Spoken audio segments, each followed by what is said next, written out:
la criminalité, c'est un cycle. Et tu vois, le nouveau procès va se dérouler sans qu'aucun témoin ne se présente à la barre. L'histoire des criminels racontée par l'unique journaliste d'enquête, Félix Séguin. Félix, il y a une entreprise d'ici qui va faire mentir son slogan habitué pour le manque ou le peu de stress qu'il génère auprès de ses usagers. C'est Point S qui est victime d'une fuite de données. Exact, et je t'en parle parce que, justement, ces fuites de données deviennent souvent, d'abord, sont des gestes à proprement dit criminels, mais profitent souvent aux criminels, voire aux crimes organisés et aux organisations aussi criminalisées transnationales. Point S, je te parle d'eux aujourd'hui parce que ils ont fait 50% de ce qu'ils devaient faire. Alors, selon ce que Gabriel Côté a appris du Journal de Montréal, d'ailleurs, vous pouvez lire son texte aujourd'hui, c'est que Point S Canada a été victime d'un ce qu'on appelle un incident de confidentialité. Il y a un tiers qui a accédé à une partie de la base de données de sauvegarde du site .s.ca et semble-t-il qu'il a dérobé ainsi des mots de passe, des adresses. La compagnie, par la voix de Maxime Olivier Gauthier, qui est le vice-président du marketing et des communications, assure qu'il n'y a pas de données bancaires qui n'a fuité. Et que ces données-là aucune de ces données-là se trouve sur le dark web actuellement. Tu sais que Point S, c'est aussi c'est une très grande compagnie française c'est une société française avant d'être une société québécoise. Au Québec, il y a 146 succursales aux quatre coins de la province. Maintenant, c'est là où je trouve où le bas blesse dans ça. Bon, Point S dit qu'elle a communiqué avec les consommateurs qui ont été potentiellement impactés. Je cite au texte, là, parce que c'est pas tout à fait français, être potentiellement impacté, mais voilà. Écoute, il refuse de dire combien de personnes ont été touchées par la fuite. C'est sûr qu'ils se sont acquittés de leurs obligations. Ils ont signalé leur incident de confidentialité à la Commission d'accès à l'information du Québec. D'ailleurs, c'est prévu par la loi. Donc, ils sont acquittés de leurs responsabilités, mais en même temps, la loi le prévoit. Moi, la seule chose qui me laisse un peu là dubitatif quant à l'attitude de Point S, c'est que, tu sais, je veux dire, t'as une compagnie importante, d'une société française et canadienne, tu refuses de dire combien de clients ont été touchés par une fuite, puis là, tu nous assures, toi, maintenant, qu'il n'y a rien sur le dark web. C'est drôle, quand tu refuses de communiquer la base de l'information, j'ai de la misère à te croire pour le plus... Quand tu refuses de... Même Klaus, mon chat, qui connaît ces affaires-là, n'est-ce pas, et qui se pointe le nez dans notre chronique, comme d'habitude, n'est-ce pas, a de la difficulté à gober tout ça. Donc moi, quand tu refuses de cacher la base d'information, puis que tu me dis, puis aussi, hey, c'est pas sur le dark web, inquiétez-vous pas, là.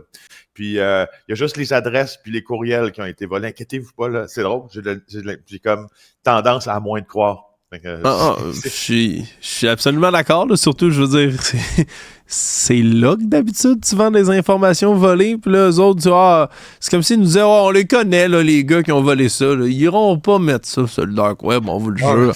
C'est ça. Tu sais, je veux dire, ce que je comprends, c'est qu'ils ont engagé quelqu'un à l'externe, là, un tiers, pour enquêter là-dessus, mais je veux dire, je suis pas sûr que même...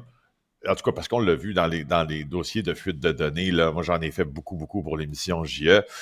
Rarement un tiers va te certifier que les données sont pas sur le dark web. Là. Il y a personne qui va prendre la responsabilité de dire « Hey, j'ai fouillé tout le dark web, je coche la case, elles n'y sont pas. » Tu vois, ça ne tient pas la route, tu comprends?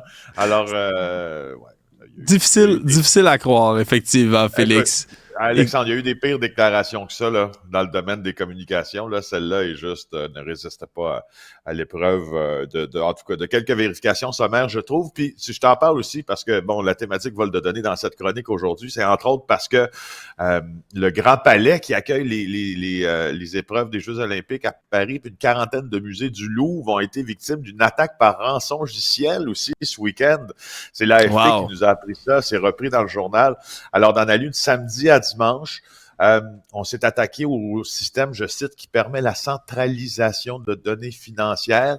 Et puis les auteurs de l'attaque ont vraiment réclamé une rançon. Ils ont menacé de diffuser les données non chiffrées. Maintenant, sont chiffrées.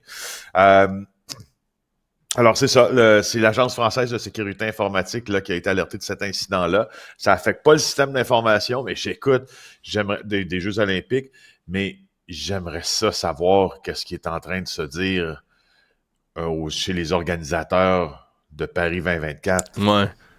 Non, est-ce qu'on c'est paye spécial. ou est-ce qu'on paye pas? Ouais. Fait que là c'est plus personne. Il n'y a plus personne qui veut essayer de voler la Joconde. À la place, on vole les données de la place qui habite la Joconde. Peux-tu croire? Hein, on s'est modernisé quand même. Hein? C'est fini le vol de grands tableaux. On vole les données du musée qui possède les grands tableaux. 2024, quand tu nous tiens. Félix, tu voulais aussi nous parler d'une fusillade qui a eu lieu là, à Dollard des Ormeaux puis qui inquiète pour la sécurité générale des habitants. Oui, parce que c'est de ça que je te parle, la sécurité générale des habitants. En toile de fond, le texte de Zoé Arcan qui a interviewé le père de famille chez qui des balles se sont mises à siffler puis se sont logées dans une des fenêtres du logement qu'il habite dans Dollard des Ormeaux. Tu sais qu'il y a eu une trentaine de coups de feu tirés dans Dollard des Ormeaux là, dans la nuit de dimanche à lundi. Alors, Zoé Arcan l'a interviewé, a dit, le père dit, on pense être en sécurité mais ça, écoute, c'est pas ça. C'est ce qui se passe. Il a envoyé toute sa famille dans la salle de bain pendant que ça se passait, quand les coups de feu ont retenti. Je t'ai parlé d'une trentaine de balles. Il y a des passants qui ont été blessés. Ça aurait pu être horrible, cette affaire-là. Il y a une enquête du BEI, mais je te glisse un mot pour te glisser aussi l'information sur le sentiment de sécurité des Canadiens. Tu sais que ce sentiment-là est mesuré à chaque année par une grande enquête de Statistique Canada. Moi, j'y accorde assez d'importance parce que je me base là-dessus pour regarder la tendance, justement, du Canadien moyen ou du Montréalais moyen, puis son rapport aussi avec la sécurité. Puis c'est toujours un peu moins pire. C'est toujours moins pire que ce que nous renvoie l'image des médias. Les gens sont affolés. Oui, mais globalement, les gens sont pas si affolés de vivre à Montréal. Si tu compares les données, somme toute, statistiques qui sont à peu près les mêmes, je sais pas moi, à Baltimore. C'est très, très différent. Hein? Alors, je veux juste te dire qu'il y a aussi Léger qui sonde ça pour le compte d'un client qu'on ne connaît pas. Mais à la sortie de la pandémie, en fait, en 2023, le sondage de Léger indiquait que la plupart des répondants pensent que les gouvernements provinciaux et fédéraux font un mauvais travail pour lutter contre la criminalité. 2/3 des personnes avaient l'impression que les choses s'étaient aggravées en 2023 en matière de sentiment de sécurité, puis que la criminalité et la violence étaient bien pires. Et il y en a une partie aussi, un autre 30% qui disait que c'était un peu pire. C'est une drôle de réponse, un peu pire. Je sais pas c'est quoi un peu pire que pire, mais en tout cas, en tout, ça fait 60% des gens qui trouvent que c'est pire ou un peu pire qu'avant la pandémie. Ça fait quand même du monde inquiet. Puis tous ces événements-là dont on parle, comme les fusillades, eh ben ça a un effet direct. Je pense que c'est plus sur si tu regardes ça en macro, les gens n'ont pas un gros problème de sentiment de sécurité, mais si tu regardes ça quartier par quartier, c'est très différent. Ouais, puis surtout quand il y a des points plus chauds, là, comme c'est arrivé là, récemment à Dollard des Ormeaux. Félix Séguin, un gros merci.